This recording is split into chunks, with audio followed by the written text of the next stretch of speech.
अगर तुमने मुझे पैसे न दिए तो मैं तुम्हारा भांडा फोड़ दूंगा। दे चुकी हूँ, अब कुछ नहीं दूंगी। लेकिन मुझे और पीसों की जरूरत है, बड़ा कर। नहीं। इसी घटिया लड़की से मैं शादी किसी कीमत करूंगा। सुन लो अनाबिया। निकाह वाले दिन अनाबिया का भांडा फूट जाता है क्योंकि इकबाल की हो जाती है एंट्री। इकबाल अकेले में अनाबिया से मिलता है, उससे बात करता है और कहता है मुझे मजीद रकम की ज़रूरत है। अनाबिया उसे टालने की कोशिश कर रही होती है, उसे प्यार से मना भी रही होती है कि अभी देखो मेरा भांडा मत फोड़ो, मैं तुम्हें पैसे दे दूंगी। लेकिन यही वक्त होता है कि अनाबिया और इकबाल को एक साथ शावेज देख लेता है। वो इन दोनों को देखकर शक में मुब्तला होकर इन दोनों की बातें सुनता है। बस फिर क्या, उसे पता चल जाता है कि अनाबिया कितनी मक्कार है। यानी कि मरियम को बदनाम करने में इकबाल के साथ मिलकर उसने प्लानिंग की थी। वो ये सारी बातें रिकॉर्ड कर कर बाहर आता है और शकील साहब को ये सब दिखा देता है। बस फिर क्या, बारात आई हुई, बारात वापस। अब शावेज गुस्से में सुल्ताना के पास जाता है, कहता है मम्मा घर चलें, मुझे यहाँ 1 मिनट नहीं रुकना। अब यहाँ मरियम के हैरान होने की बारी होती है। वो कहती है क्या हुआ, आपकी तबीयत तो ठीक है? शाहवेज बड़े प्यार से मरियम की तरफ देखता है और कहता है हाँ मैं ठीक हूँ, चलो घर चलते हैं।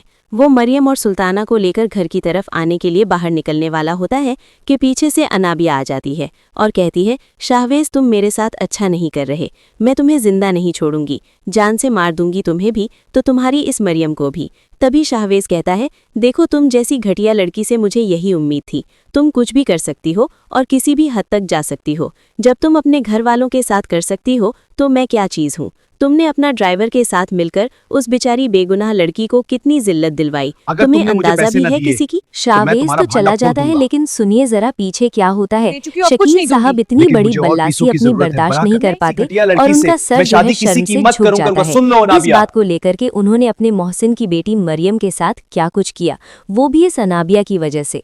अब यहाँ इंसाफ का वक्त आ चुका है। शकील साहब फौरन इकबाल को पुलिस के हवाले करते हैं और अनाबिया से दो टोक बात करते हैं और कहते हैं तुम जैसी घटिया लड़की जिसके घर पे भी होगी उसके घर रोज तूफान आएंगे और रोज कयामतें आएंगी। अब बताओ तुम्हारा क्या अंजाम होगा। मेरा दिल कर रहा है कि मैं तुम्हें अभी के अभी इकबाल के साथ ही अरेस्ट करवा दूं।